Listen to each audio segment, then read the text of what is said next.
भारत में करोड़ों लोग सैलरी पर काम करके अपनी पूरी जिंदगी गुजार देते हैं। वे अपने और अपने परिवार के सपनों को पूरा कर सकें, ज़रूरतों को पूरा कर सकें।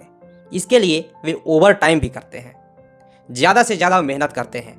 कभी कभी उन्हें ज़्यादा पैसा भी मिल जाता है, कभी उनका प्रमोशन भी हो जाता है। लेकिन इसके बावजूद भी वे आखिर में ना तो फाइनेंशियली फ्री हो पाते हैं और ना ही वे अपने परिवार के ज़रूरतों को ढंग से पूरा कर पाते हैं। क्या कभी आपने सोचा है कि आखिर उनके साथ ऐसा होता क्यों है? इसका जिम्मेदार कौन है?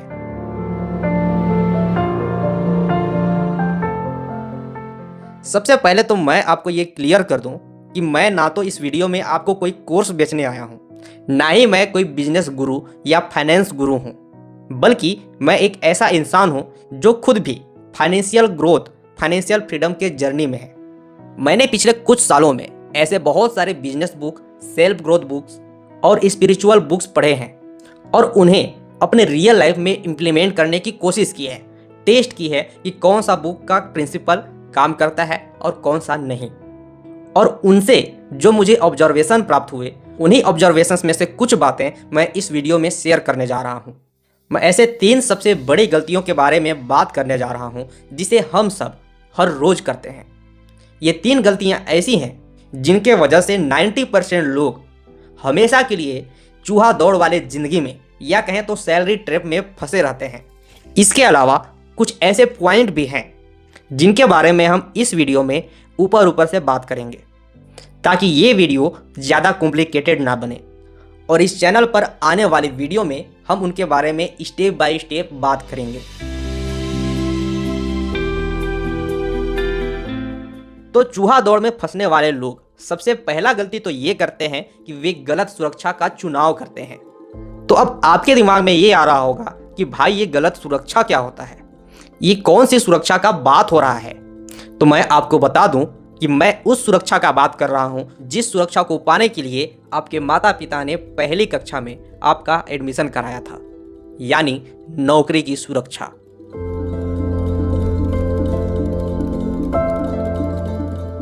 पर आपको एक चीज शुरू से नहीं बताया गया है कि इस नौकरी की सुरक्षा के अलावा भी एक और सुरक्षा होता है और उस सुरक्षा का नाम है आर्थिक सुरक्षा, यानी पैसों की सुरक्षा।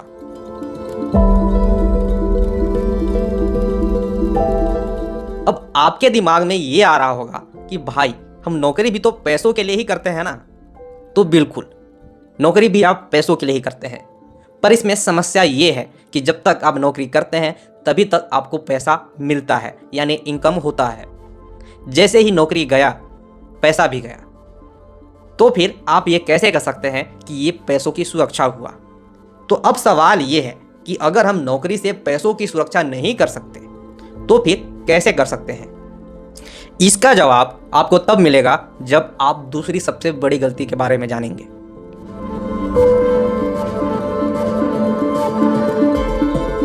तो हमारा दूसरा सबसे बड़ा गलती ये है कि हम पैसा कमाने के लिए कड़ी मेहनत करते हैं।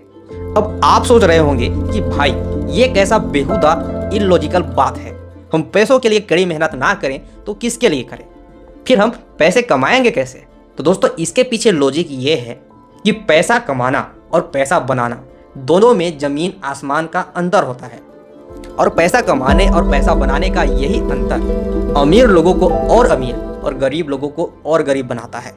चलिए इसे और सिंप्लीफाई करते हैं। हमें सबसे पहले ये समझना होगा कि इनकम के भी कई प्रकार होते हैं, जैसे कि पैसिव इनकम, एक्टिव इनकम और पोर्टफोलियो इनकम। पैसिव इनकम का मतलब है निष्क्रिय आमदनी, ऐसा आमदनी जो किसी ऐसे सोर्स से आता है जिसके लिए हम काम करें या ना करें फिर भी पैसा आते रहे, हमारे जेब में पैसा भरते रहे। एग्जाम्पल के लिए किराए का मकान। अगर आपके पास कोई मकान खाली है, उसे आप रेंट पर दे देते हैं तो उससे मिलने वाले रेंटल इनकम को हम पैसिव इनकम बोल सकते हैं। या फिर आपके पास बहुत सारे स्कॉर्पियो हैं या फिर ट्रैक्टर हैं जिन्हें आप किराए पर चलाने के लिए दे देते हैं और उनसे रेंट आता है, तो इस रेंटल इनकम को हम पैसिव इनकम बोलते हैं। और एक्टिव इनकम वो इनकम होता है जिसमें हम एक्टिव होके कमाते हैं, जैसे कि सैलरी इनकम, यानी हम ऑफिस नौकरी पर जाते हैं, काम करते हैं और उसी काम का तनख्वाह हमें महीने में या हफ्ते में मिल जाता है। यानी कुल मिलाकर जो हम मेहनत करके कमाते हैं उस इनकम को हम एक्टिव इनकम बोलते हैं। पर इस इनकम के साथ समस्या ये है कि जैसे ही हम काम बंद कर देते हैं ये इनकम भी हमसे छिन जाता है, क्योंकि हम उसमें एक्टिव नहीं होते।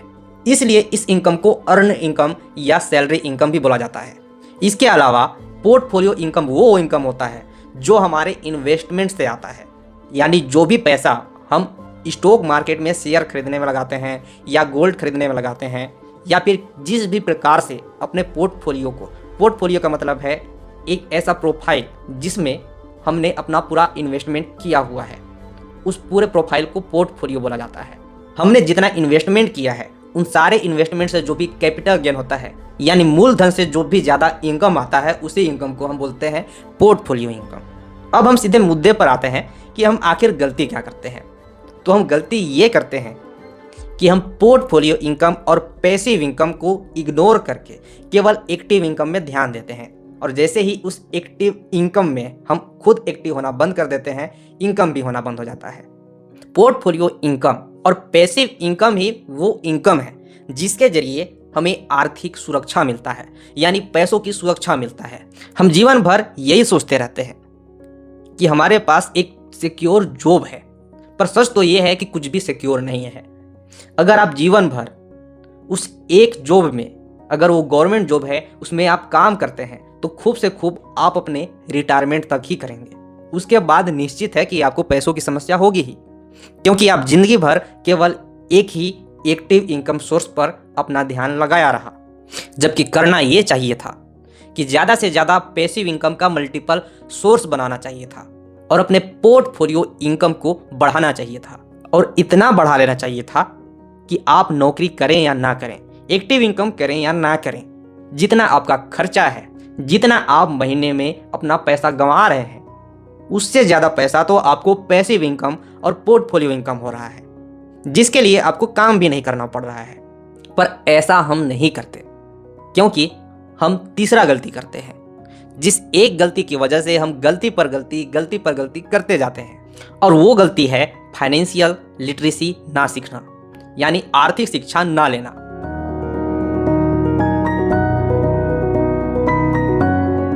अब कुछ लोग सोचेंगे कि क्या हमें साइंस लेने के बजाय स्कूलों में कॉमर्स लेके पढ़ाई करना चाहिए था। तो बिल्कुल भी नहीं। स्कूलों के कॉमर्स वाले पढ़ाई में आप कभी भी आर्थिक शिक्षा नहीं सीख पाएंगे, क्योंकि स्कूल कॉलेज के एकेडमिक एजुकेशन में केवल आपको अकाउंटेंट बनाने के लिए ही कुछ शिक्षाएं दी जाती हैं, जो कि आर्थिक शिक्षा बिल्कुल भी नहीं होता। उस एजुकेशन में आपको संपत्ति और दायित्व का परिभाषा तो पढ़ा दिया जाता है, पर उसका मतलब नहीं सिखाया जाता। असली संपत्ति और दायित्व में फर्क करना नहीं सिखाया जाता। अगर स्कूल कॉलेजों में असली में फाइनेंशियल एजुकेशन सिखा दिया जाता तो हमें स्कूल कॉलेज में ही पता चल जाता कि हमें अपनी नौकरी की सुरक्षा नहीं बल्कि पैसों की सुरक्षा करना है। और जिन्होंने वो एजुकेशन सिस्टम बनाया है ये भली भांति जानते थे, इसलिए उन्होंने ये इम्पोर्टेंट चीज़ ही हटा दिया, ताकि उस एजुकेशन सिस्टम से निकले हुए लोग अपने पैसों के बारे में सोचने के बजाय दूसरों को पैसा कमाने में मदद करें, यानी उनका नौकर बनकर रहें और ज़ॉम्बी की तरह यह दिमाग ही ना लगाएं कि हमें अपने जीवन के लिए क्या करना है। असली फाइनेंशियल एजुकेशन में ये सिखाया जाता है कि संपत्ति, जिसे अंग्रेजी में एसेट बोलते हैं, उसका असली मतलब एक ऐसा चीज़ होता है जो पैसे बनाकर, जो पैसे कमाकर हमारे जेब में डाले, और दायित्व, जिसे अंग्रेजी में लायबिलिटी बोलते हैं, ऐसे चीज़ को बोला जाता है जो हमारे जेब से पैसा निकालने का काम करे। एग्जाम्पल के लिए आपका मकान। अब बहुत सारे लोग ये सोच रहे होंगे कि हमारा मकान ही तो हमारा संपत्ति है, लेकिन ये सबसे बड़ा झूठ है। आपका मकान आपका संपत्ति तभी है जब वो मकान आपकी जेब में पैसा डालने का काम करे। जब आपने उस मकान को किसी को रेंट पर दिया हुआ है, यानी किराए पर दिया हुआ है, और उस किराए से आपका जेब भर रहा हो, या फिर आप कोई ऐसे मकान के मालिक हैं जिसका कीमत दिन ब दिन बढ़ता ही चला जा रहा हो, और आप उस मकान को बेचकर उसके पूर्व मूल्य से ज़्यादा पैसे कमा सकते हैं, यानी कैपिटल गेन कर सकते हैं। अगर हम दूसरा एग्जाम्पल लें तो मान लीजिए कि आपके पास 10 लाख रुपए है और आपके मन में एक गाड़ी खरीदने का, एक कार खरीदने का इच्छा है। अब या तो आप उस 10 लाख रुपए से एक ऐसा कार खरीद सकते हैं जिससे आप अपना केवल शौक पूरा कर सकते हैं, इसके अलावा आपके पास दूसरा ऑप्शन ये है कि आप एक ऐसा गाड़ी खरीदें या ऐसा कार खरीदें जिसके जरिए उसे रेंट पर देकर या फिर उसे चलाकर किसी भी तरीके से आप उससे पैसा कमा सकते हैं। तो इसके पहले परिस्थिति में ये गाड़ी आपके लिए लायबिलिटी है यानी दायित्व है, और दूसरे परिस्थिति में दूसरे ऑप्शन में वो गाड़ी आपके लिए संपत्ति है यानी एसेट है। अब इसमें ध्यान देने वाली चीज़ ये है कि एक ही चीज़ संपत्ति भी हो सकता है और दायित्व भी हो सकता है, डिपेंड करता है कि हम उसका इस्तेमाल कैसे करते हैं। ठीक इसी तरीके से कर्ज होता है, डेप्ट होता है, ईएमआई होता है।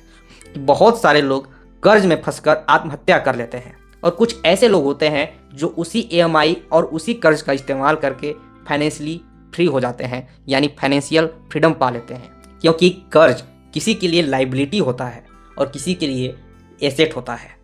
इसके अलावा भी बहुत सारी चीज़ें हैं जो कि हम फाइनेंशियल एजुकेशन में सीखते हैं, जैसे कि leveraging of money, Robert Kiyosaki का cash flow quadrant, passive income और पोर्टफोलियो इनकम कैसे टैक्स फ्री होता है या फिर टैक्स से बचने का किस तरह साधन बनता है। ऐसे बहुत सारी चीज़ें हैं जो कि हम फाइनेंशियल एजुकेशन में सीखते हैं, जिनके बारे में हम आने वाले नेक्स्ट वीडियो में बात करेंगे। तो अगर आपने अभी तक इस चैनल को सब्सक्राइब नहीं किया है तो अभी कर लें, क्योंकि आने वाले वीडियो बहुत ही मज़ेदार होने वाले हैं। तब तक के लिए जय श्री राम।